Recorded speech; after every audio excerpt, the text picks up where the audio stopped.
Let's welcome no other person but Sheung Adebayo. Thank you very much, Sheung, for joining us on this program today. It's been an amazing experience so far in our past programs, and we're happy that you're able to join us here today. So another person we'll be introducing today as our second speaker is Dr. Jennifer Jomafouwe Agbaire. She's a research associate at the School of Education, University of Bristol, UK.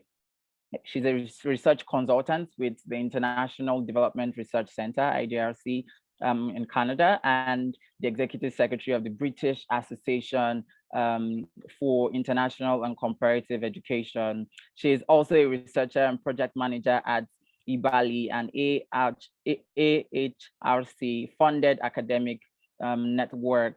Dr. Jennifer had previously worked with the Center of International Education at the University of Sussex, UK, as teaching fellow in international education and development, and on a collaborative project on youth identities in Pakistan, Nigeria, Lebanon, and Senegal. She's currently an associate fellow of the Higher Education Academy, AFHEA, UK, and an editorial reviewer for the journal Comparative Education Review based in the USA. Welcome, Dr. Jennifer Jomafouwe Agbaire. It's great pleasure to have you on this call with us today to shed more light on global opportunities for education researchers across the world. Welcome to you both, Mr. Sheung, Professor Sheung, and Dr. Jennifer. Pardon me. Thank you so much for accepting our invite to come share this great opportunities with our wonderful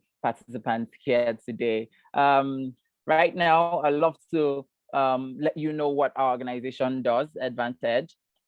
It's been a very interesting journey for us at Advantage so far. For us, we've been able to, what we basically do is to help institutions to grow in terms of their advancements. We do education advancement consulting and trainings for institutions, and also a lot of research also for them. It's great to have you all joining us on this journey. Right now, I would like to welcome Dr. Sheung Adebayo to join us here and give us what he has for us this afternoon. Thank you so much, Victor, and thanks to the team. It's a pleasure to be here and nice to meet everyone virtually. I'm just going to go straight into my discussion. I'm going to be sharing my screen. I think I have about, how many minutes do I have again, please, Victor, for the presentation? 15 minutes. Okay. So hopefully I'm done before that, so we can have rooms for question and for our next speaker too. Yeah. So my name is Sharon, and as it's been mentioned, this is just the qualifications that I have. I'm currently a PhD researcher, and I'm so excited that I'm at the last phase of my project, and I'm looking forward to finishing the doctoral studies. And I've been opportunity to study, at several universities, and this opportunity is also a learning experience, and opportunities have also come as a result of, having to study at several universities in Nigeria and then in Europe. Just a brief or a summary of my work experience. I've worked and still working for some of these organizations. So I've been, part of UNICEF Office of Research in Italy, UNESCO Office in Paris and Liberia, the European Research Council of the European Commission in Brussels, affiliated in the Netherlands, VSO here in the UK.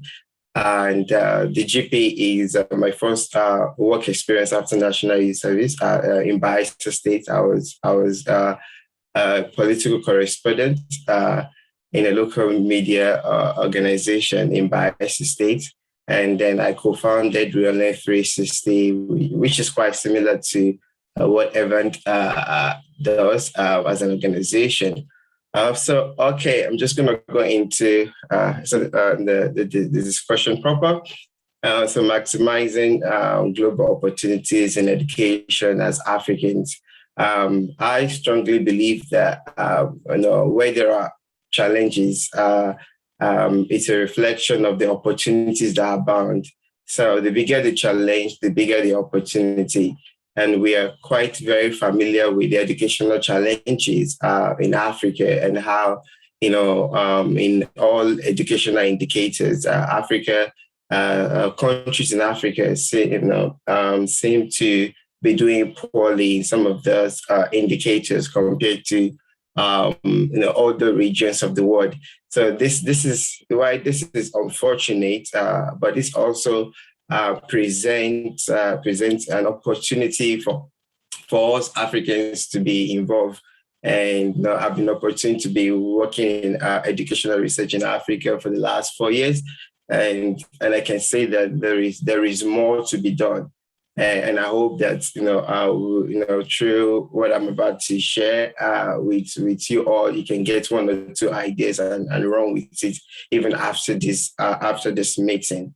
So I'm not going to go into the educational challenges in Africa. I want to assume that we are familiar, and if I'm wrong, pardon me. But I'm just going to go through the opportunities. What are some of the opportunities that we can get involved as Africans, and being very proactive in working on and taking on some of these projects.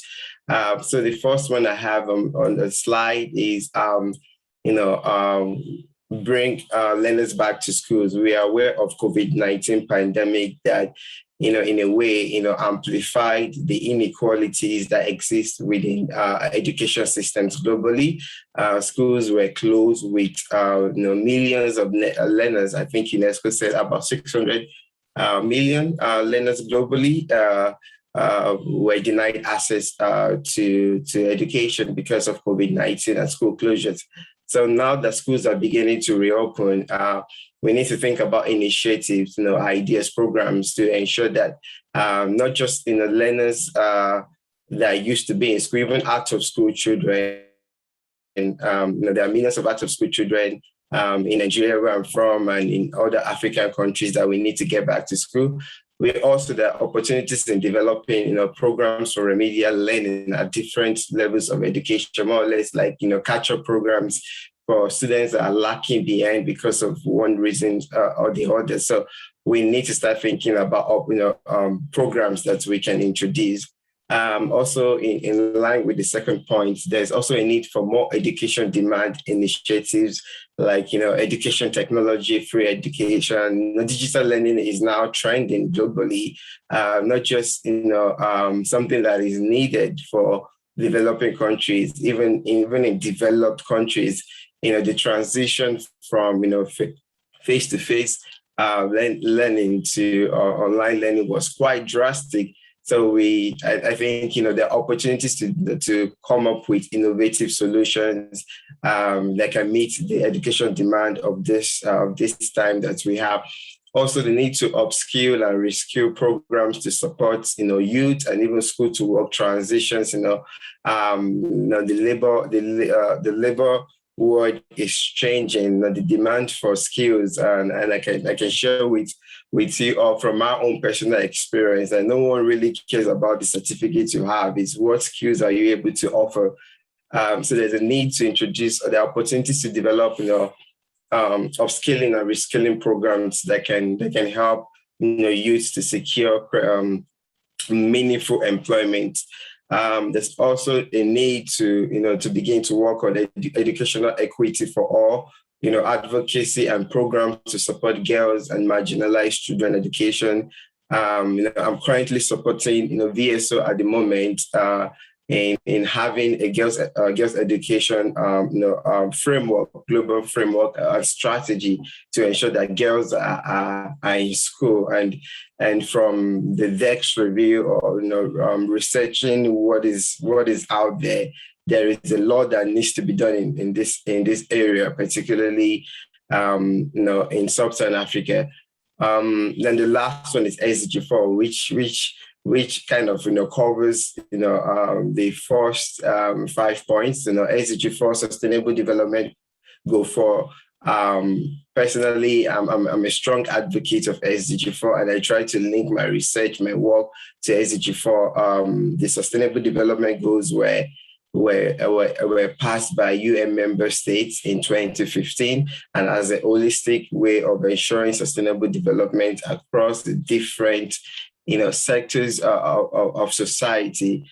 And SDG4 is the one on education, and the goal is to ensure quality education, equitable quality education, and promote lifelong opportunities for all by 2030. So the world has less than 10 years to meet the SDGs. So there are opportunities to be involved in this space.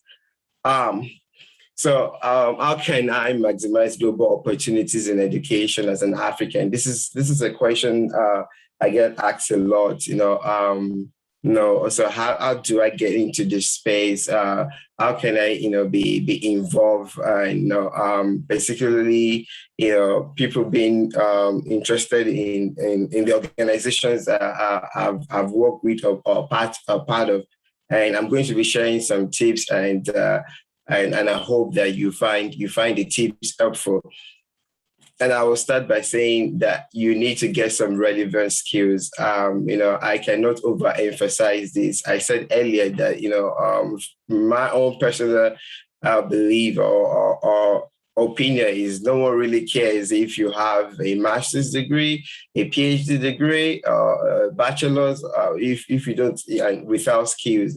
Skills is what is becoming needed in the world of work. So get some relevant skills. You don't have to, it takes time to become, if you're interested in going into project management, you become better as you practice, as you manage projects. If you're interested in research related activities, you don't become an expert researcher overnight. It takes time. So you can get to that geek level skills. And for those interested, in research skills, a colleague and friend of mine, we started, Real-Learn 360 some years ago because we identified the skill gaps, among graduates and professionals in Nigeria. And this is quite disheartening because, I had a practical, personal experience of this. Even as a master's student in 2016, I was with UNESCO in Paris, and I was taken to the Liberia office as an expert researcher, to support the country recovering from Ebola crisis and the decades of civil war. And I wasn't the only researcher on the team, and I can't share this publicly of the kind of funds the resources that have to be used in bringing a team from outside the country to help with the educational sector-wide development. And I felt that we need to why can't we contribute to the economy by having people on ground that understand the social context and the peculiarities of the context to work on these projects. But the major reason or excuse many international organizations give, and I've seen it, is that there are no people with the required capacity or ability to do this work, so they have to bring people in. So my friend and I, we came up with these, and we offered this training, targeting youth graduates, in kind of developing research and employability skills. We started, in person. Now we've moved online as a result of COVID-19. You can check that, or check the website, or reach out to me if you need further information. And so the second tip is network and connect. The world is a global village, and we are quite connected. So you can maximize the time you spend online, to get on LinkedIn, connect with people, network with people. I would say networking is actually free. I have started, I have worked on, life-changing projects. by that was possible through networking. I've worked with people that just sent me a message on LinkedIn, including this organization that is putting up this webinar. So when I go online, yes, you can spend some time on Facebook, Snapchat or whatsoever, but you maximize that to go on LinkedIn is free. I'm sure every successful people would be interested in sharing their secret, the real ones, and so you can connect with industry expert leaders that you're interested in working in the same area. So I cannot overemphasize this. Your network actually defines the net worth. And I have seen not once, not twice, how I was able to take advantage of my network and then even expanding my network to other people for their benefits. So the third one is get the experience. Start from where you are. There is nothing, I said there's nothing wrong in going from local to global. I've been very opportune to work in many international organizations, but after my international service, where I worked as a high school teacher, my next work experience was as a political correspondent in a local newspaper. That is where I actually developed my skill in writing, and also conducting research and being involved in educational research. So just start from where you are, get the experience. You need to prove that you can do what you're applying to, and I know in some contexts it's quite difficult, to present, required experience for an opportunity. They will say early entry, entry level job, and they're asking for 3 years, and you're just a fresh graduate. So how is that possible? Well, there's always a way, and my advice would be, take internship and volunteer opportunities. It's your way into the action. You can intern, for organizations. If internship opportunities are not available, volunteer. If you volunteer to work with an education, with an organization you're interested in their work, they will be more than willing, because you're actually offering yourself for free service. And I know even with the opportunities I've had to volunteer. 2 different internships that I did led to consultancy. And I'm sure that if you're within the UN system, interns are not paid. And many of these UN headquarters are located in expensive cities where you need to take care of your living expenses. But if you invest invest your time and resources, to volunteer and build, you can use that to build experience. I will advise people that no one will ask you that, in this work experience, how much were you paid? Was the money enough? They want to be, they are more interested what were you able to do in your last job? So if for example, I'll be talking about education because that's my field. If you're interested in education research, you decided to volunteer with, say, for example, UNICEF office in Nigeria, as a research assistant, supporting the educational programs. And the next opportunity might not be an internship opportunity, but you can prove that you've actually, done the work that you're applying to. Sorry to cut you, just to remind you to round off because of time. Thank you. Oh, okay, so and then thanks for that. And looking in conclusion, I'm actually almost done.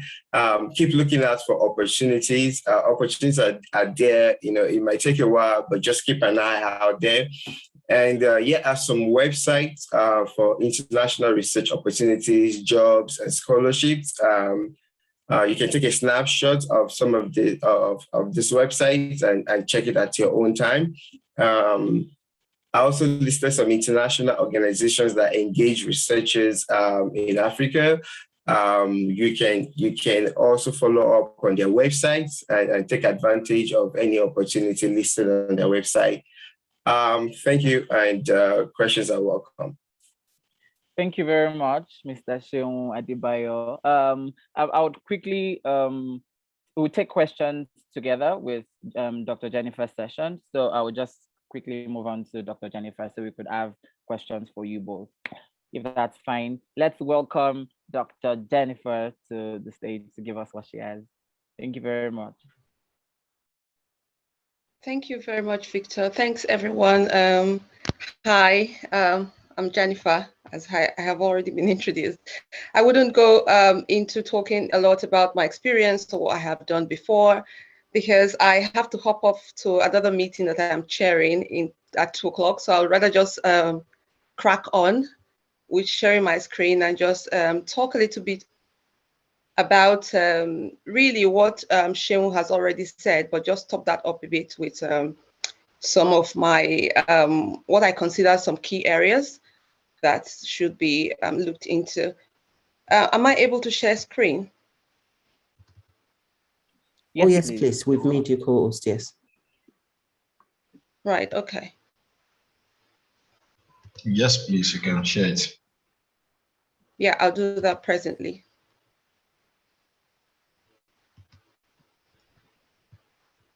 I'm sorry, my computer is acting up. I'm not sure why, but I'm just going to, hopefully it's going to respond. Yeah, okay.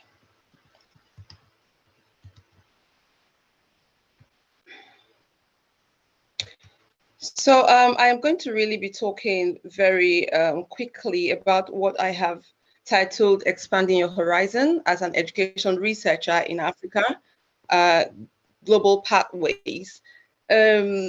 Really, but to actually commence, I'll try to be as quick as possible, but I always try to do this because it helps to kind of like position what it is we are actually doing here. So I would want us to first really quickly reflect on these questions that you can see on the screen, because, well, I happen to have worked as a lecturer as well in Nigeria some years ago. And one thing that really struck me working in the education faculty at the time was how loads of people who were there as my students and colleagues weren't really quite sure whether they wanted to be there.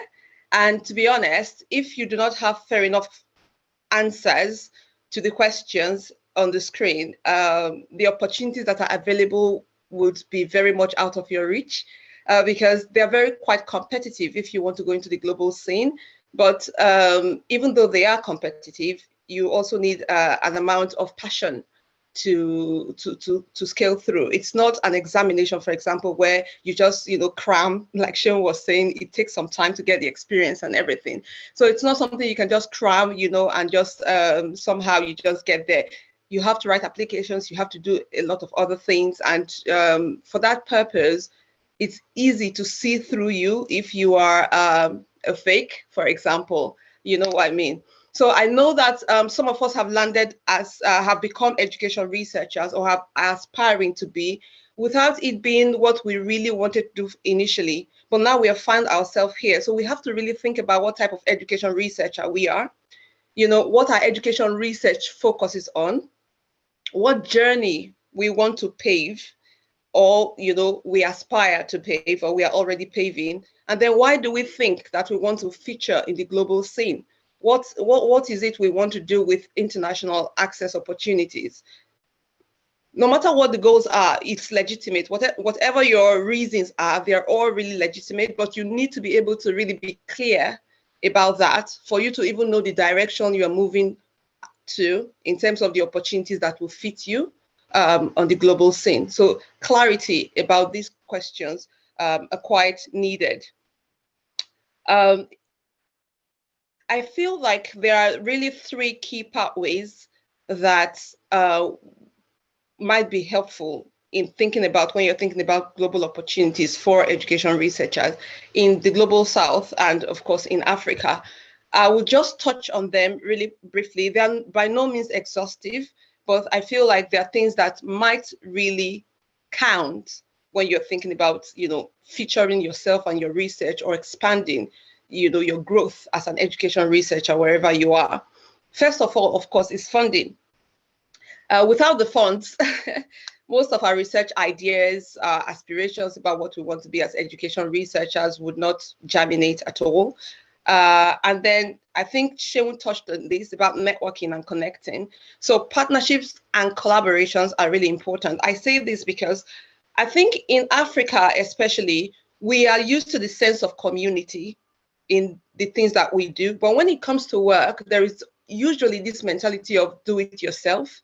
And the idea that, you have the expertise or you can grow your expertise on your own. But then we still have the adage that says, no man is an island and a tree cannot make a forest and things like that. So it rings very true when it comes to educational research, and especially when you want to expand in the global scene. You have to think very strategically around partnerships and collaborations. And then dissemination and impact. I think that the time of doing research for research's sake is really passing very swiftly.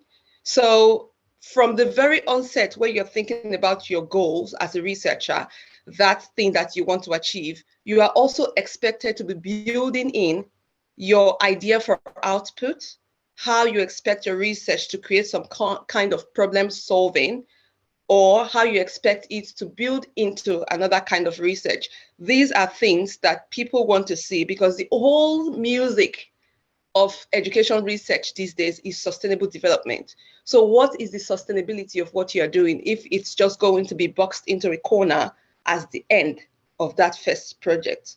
So these are important, really, really important things. I'm going to really quickly pick on each of them, like really as swiftly as I can. So let's think about funding. These are traditional routes that we know. I mean, these are not exhaustive again. We think about grants, we think about fellowships, we think about scholarships, and there are so many different ones. For an education researcher who was in Nigeria at the time, I'd always thought how very out of reach all of these grants are to people who are based in the country. So it almost appears as if you have to leave your country almost all the time in order to even know that they exist. But actually, that is not the case.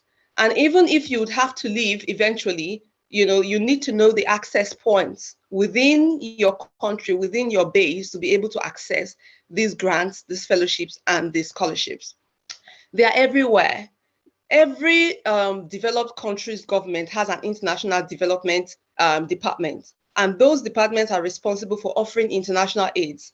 And a good chunk of those international aids money also go to education in these developed countries. Well, we have a whole theory around how the West think they're our messiah, but we can use this to our own advantage by kind of, tapping into those funds and developing our context with those funds.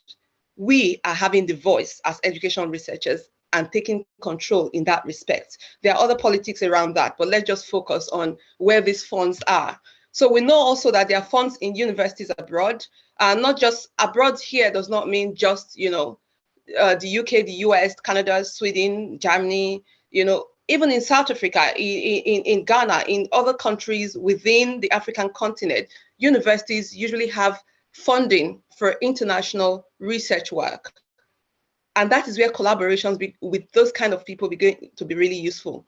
Research councils, INGOs, charities, professional associations like the one I'm executive secretary of, national academies, all of them offer these funds. And then the pathway to getting these funds is usually bids, exchanges, studentship, and traineeship. We know that. But as an education researcher, bid writing is very critical.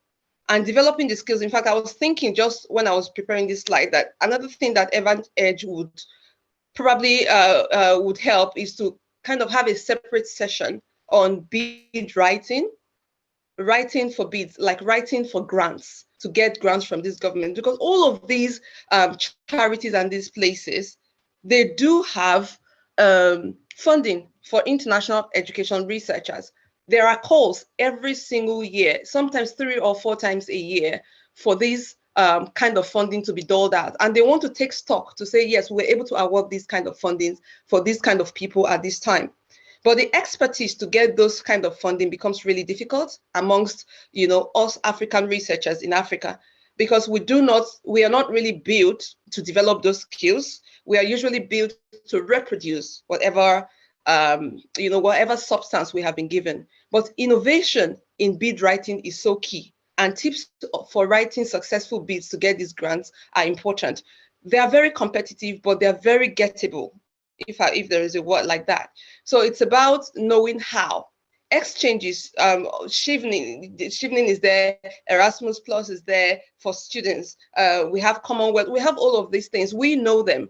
But I've met students before who say, oh my God, Commonwealth is just a lot about connection and the politics and you have to know who. But if your bid is really good, if your application is really, really good, it can actually surpass politics. I have seen many cases where that happened with my students who I coached. So I do know that it's overly possible.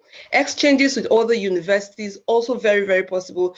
There are things around visiting scholars. Universities have places, research councils have places. On my screen is just a word cloud of different ones. I mean, Sheung has already really shown us a lot of these ones on his screens and the website. I just feel if you just even go on Google and just type the ESRC, Economic, Social and Social Research Council, Arts and Humanities Research Council, the Comparative International Education Society, the International Development Research Council. UNESCO has so many different kinds of funding. I'm currently working on a project for the IIEP, UNESCO's International Institute for Educational Planning. And we have just this enormous amount of funding that want to be doled out, but it's so competitive that eventually it will come down to who is able to get this funding. And without funding, you can't really grow as an educational researcher of international repute who is able to make impact in their own context of research. So I would say you should subscribe to calls, not just going to the websites, but there is always a slot somewhere where you can always subscribe to receive emails, to receive messages from them when these calls are due. And you need to know your eligibility as well. You need to find tips on how to write good grants. It's not just about just getting the opportunity. Most times they're wasted when you don't see examples. And then follow every single guideline on that place, because when the competition is so tough, what happens is if everybody is good, they just look for a little tiny error to just have to, because they have to downsize, they can't fund everything. So if you are able to follow every single guideline for that funding and for that research requirement, you are able to get it. I would not talk too much about collaborating because Sheung has said a lot about it, but this is an era of inter-this, multi-that, trans-that, cross-this. It's about interdisciplinarity, multidisciplinarity. They want, especially in the world that we are, where we are moving into an increasingly globalized village, just being in one place and thinking that your expertise is enough usually doesn't work anymore. You would need to display, even in not just in your research, but how you present your research to people, if you want to be taken seriously, that you understand how your research connects to every other aspect of social life. I say this because I remember as a lecturer in education in Nigeria, we have like hundreds as well, that's an exaggeration, but we have so many different departments, even within the educational faculty, and we think that they are so different. I mean, educational psychology, educational technology, educational administration or leadership, they're all so compartmentalized as if they don't have a lot of meeting points. But the idea of doing education research and scaling up globally is that you recognize that there is connectivity of every single thing. If there's anything that the pandemic has taught us, is how health professionals have to work with education practitioners to ensure that people are able to, safely go back to school or safely have schooling while the pandemic goes on. There is a lot of, gap in terms of collaborating with people. And this is not just about looking for your small cohort of network of people who are just within your comfort zone. And it's not about competing with others who are outside your comfort zone. It's about topping up your expertise. Because I tell you, most of the projects that I have done are very, very international scale. I do major in international and comparative education anyway. But I realized that most of the bids that we have won, just very recently, I'm going to be working from January on a project funded by the AHRC. That is a multi-country project, but it's also more than £500,000 that we were awarded for that. Because it was an interdisciplinary research, and that was what actually multidisciplinary. So we're bringing the approach of storytelling into doing educational research. We're merging arts and education in a way that sounds almost too robust for the funder to disagree with. So the more you are able to see the connections with your education research and other aspects of social life that speaks more to the sustainability of that research, of that idea, of that topic, you think beyond that and reach out to collaborate with people in those areas, the wider your opportunities become, the more funding opportunities you see, the more your expertise grows, and the more confident you are in speaking and talking about your research in the international scene, and the more visible you become as well outside of your own country context. It also makes you more eligible for funding opportunities as well, because in many cases, like in BASE, what we do in the British Association for International and Comparative Education, we have a lot of funding schemes for educational researchers, especially those in their early careers. You have to be a member to qualify for that funding. But if you are a co-applicant, you do not have to be. And most of the fundings in every other research council in the UK or the USA, as long as you are collaborating with somebody in country, you are eligible for the funding. You are eligible to go out with the person. You're eligible to cross country. You're eligible to do a lot of things because of that connection that you have as co-applicant with that person. So collaboration is just so huge, it's difficult to ignore. So you should intentionally search for partners across discipline, across sectors, not just discipline, sectors. If you're an academic, think about partnering Dr. with Jennifer, practitioners. Yes, I can hear you. Okay, great. You might want to round up now. Do I need to round off? Okay, great. Yes, okay. Yes, okay, no worries. Let me just quickly say that impact is really important, and please do reach out. It's not like it's impossible to do these things. I'm just walking through my slides really quickly. As long as you're unique, as long as you think of these very quick questions, and then you know that the prospects are really high, you are confident, you dare, I don't think growth is very difficult for you as an education researcher. Thank you. Thank you so much, Dr. Jennifer. Thank you very, very, very much. It was great having you, and you have spoken a lot about so many cogent points that are required, very important for education researchers in Africa and beyond. It's a great one. I'd like to go on to ask a few questions. You've touched on a few of them, but it's great to have you shed more insights into them. But before I go on, I think that there's a question from one of the participants. Yes, is funding available to private limited liability universities as well? So talking about the research opportunities, especially funding. So I could give that to you, Dr. Jennifer. Sorry, the question was if funding was available to private universities, right? Yes.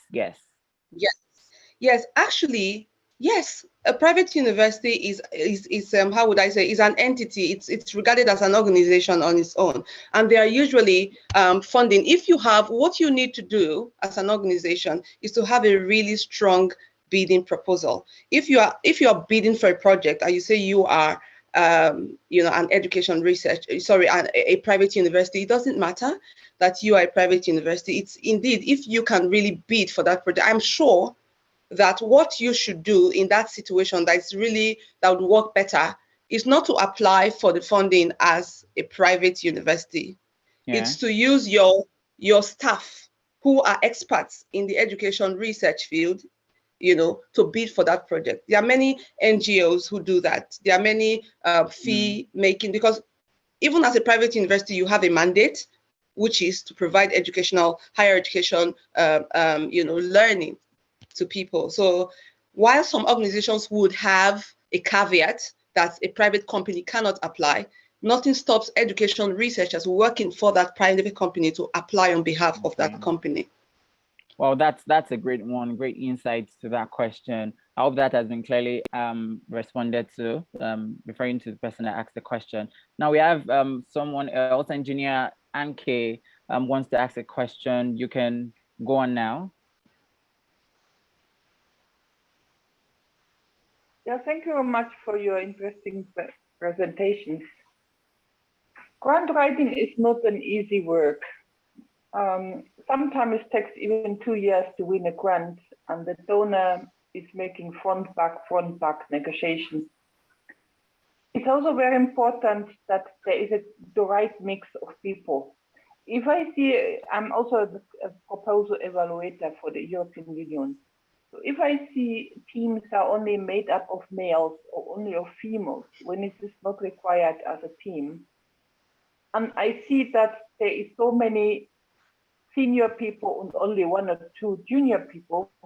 So it's very important when you write grants that you have a good mix of the gender, a good mix of the fields, a good mix of the seniority of the people, so that we can see that is a transfer from knowledge and experience from the elder to the younger people.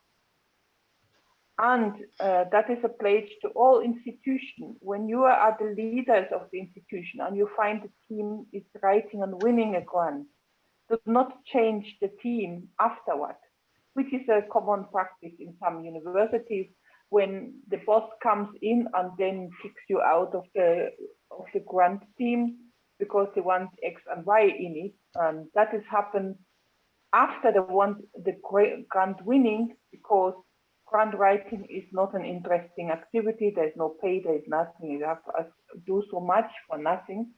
When money comes, then you're out. So it's very important your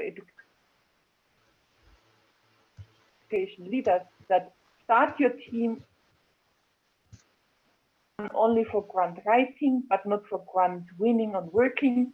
Then you have to pay the person and not just kick this person out. It's very unethical.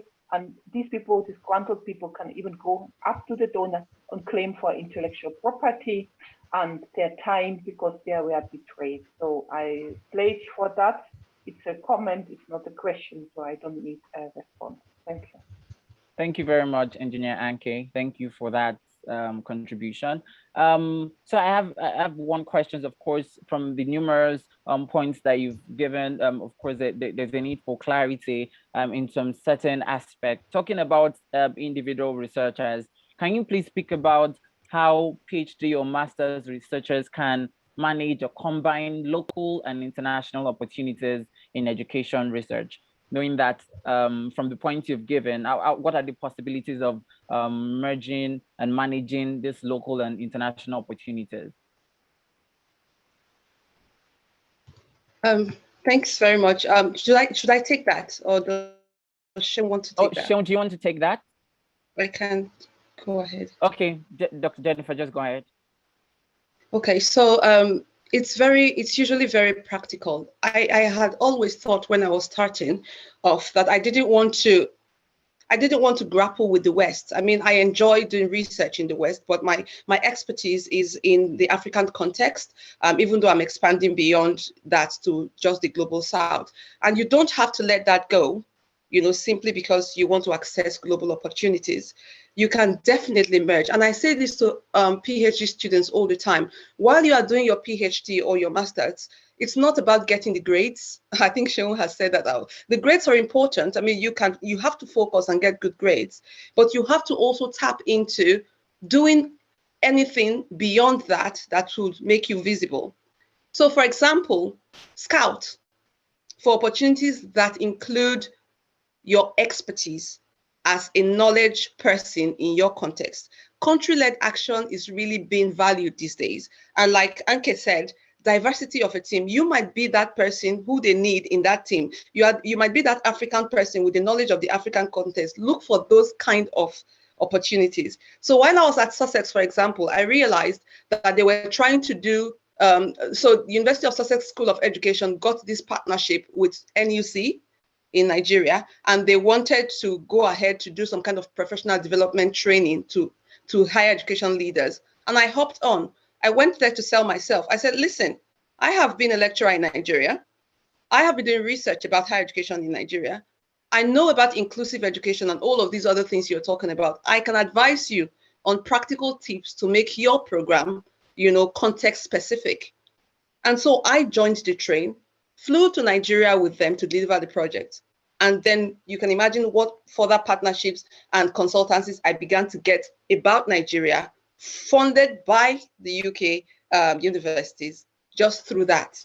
So just look for those opportunities that will help you to, highlight your knowledge of context, your experience in the context, in those global opportunities, and it will make sense.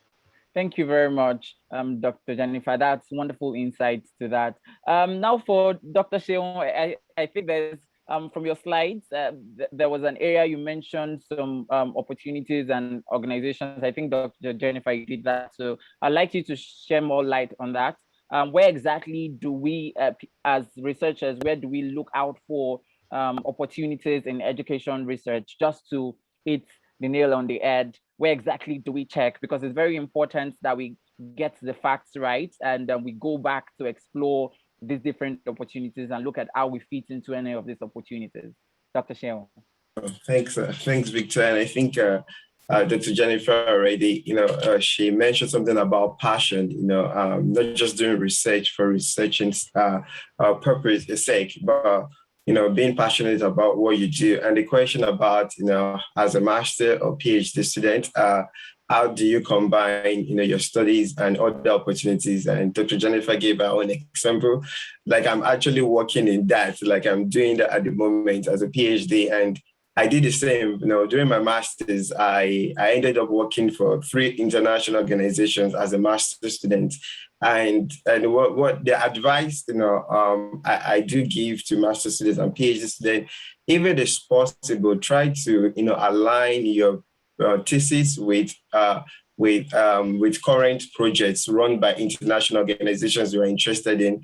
I was interested in education in Sub-Saharan Africa, and so UNESCO was working a lot on educational development projects in Africa. So I aligned my thesis with what to add to the projects run by these organizations. And now for my PhD, the consultancy I do is in line with my PhD study, not similar, but in the same field. So it seems like I'm just reading more, acquiring more knowledge. And like Dr. Jennifer said, you're also selling yourself out there. You're relevant, you're keeping the momentum, you're known. You're not just, like, it's not difficult to find you. And that's what, it's so important to have your online branding. What are you known for? I always, tell people, when they search you on Google, what are the search results? That is a free marketing strategy. And when it comes to links and opportunities, I'm gonna share the links with the organizers, and hopefully they can disseminate it to all the participants. But with networking, LinkedIn is a great place to connect and network with organizations. Even Twitter is becoming useful in finding opportunities. There were opportunities I came across because one person tweeted or liked, and same with LinkedIn. So, but it starts with following the right people. So once you follow, determines what follow you. Let me say that, and I'm just putting up there. Yeah. Thank you very much, Dr. Seun. Can we have your last words, your final words for participants here, very briefly? Dr. Seun, can we have your final words? Okay, so thanks everyone. I hope that this meeting has been quite useful and relevant. Please feel free to connect with me. I'm available on social media platforms, and you can connect with me on LinkedIn or Twitter, and I'll be happy to continue the conversation. Feel free to reach out to me. Note that we can take responsibility for the educational development, and so the world is waiting for us, to be proactive and to maximize the opportunities out there. And and like Dr. Jennifer mentioned, you can dare to dream, hope, and be successful in whatever you choose to do. So I'm just going to close with that. Thank you. Thank you very much, Dr. Sheung. Now, for Dr. Jennifer, she's off the meeting now. To reach out to her to have further conversations, you could reach out to her via email, jennifer.agbaire@bristol.ac.uk. So we're going to share all of this information with you via email alongside the different opportunities that have been shared here. Also, we'll compile the slides from our two amazing speakers today and share with you all. One of the very great important things that we need you all to do is to go back and explore these different opportunities that have been put together for you. It's going to be a great one, and we trust that we can succeed and thrive even during these times across the world. Thank you very much. I have a few announcements. For our next edition of the program, we would most likely have it at a different time, slightly different from what we currently have. We're going to communicate that to you all also via email. Thank you very much. Feel free to connect. It's been a very amazing session from both speakers. Thank you very much for all that you all have said. And for those that asked questions and for those of you that have been learning, it's been a great one. And I say thank you and have an amazing day. Bye. Thank you, Victor, for the facilitation. Kindly share the chat content also with the participants, because it's usually getting lost. Okay, we will definitely work on that and share it across. Thank you. Hello. So just to say again that we will be sharing a poll link in the group in the chat box. So if you can still feel that now, you can. It will just take a minute. So Joel is going to put it in the group in the chat box, and we'll also share it via email. Hello. Hi, Khalifa. Please go. Yes, please. I wondered. I'm from the United African Organization for Literacy Development. Okay. And we are into literacy and human rights for adolescents and youth. My team, we are newly established institution, and we are really having some challenges with like writing proposals, right? We have branches in like 5 African countries, but we have been having challenges to have grant to be able to implement our projects. So most of the time we just raise funds among ourselves to be able to support our programs. So I was really wondering whether I could have a support from IFAN Africa to help us in that area. Okay, yeah, well, absolutely. Thank you for sharing, for letting us know that. This is a conversation that we can definitely have. So if you can also send an email to us, that would be great. You can send us an email and then we'll see how we can work together in that regard. Same information. Okay. Yes, just send us an email and we would respond immediately. Okay, thank you. Thank you very much. Thank you. So as I was saying before, this is the 3rd session out of the 6 that we're looking at doing at this in this cycle. So we have a poll that we have created. It will just take a minute just to get feedback from you on how well you think we're doing with these sessions. And